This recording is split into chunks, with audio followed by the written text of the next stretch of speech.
అక్కడే ఉన్నాడు.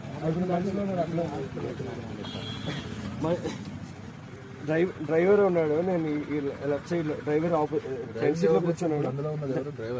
డ్రైవర్ కాదు, డ్రైవర్ వచ్చాడు. అందరూ వచ్చాం. వెనకాల ఇద్దరు ఉన్నారు.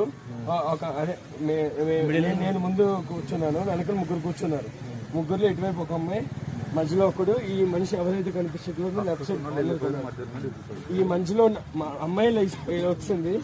డ్రైవర్ వచ్చాడు, నేను వచ్చాను. కానీ మధ్యలో అబ్బాయి ఇద్దరు కనిపించలేదు. మధ్యలో ఉన్న వాళ్ళు ఇటు కనిపించుకో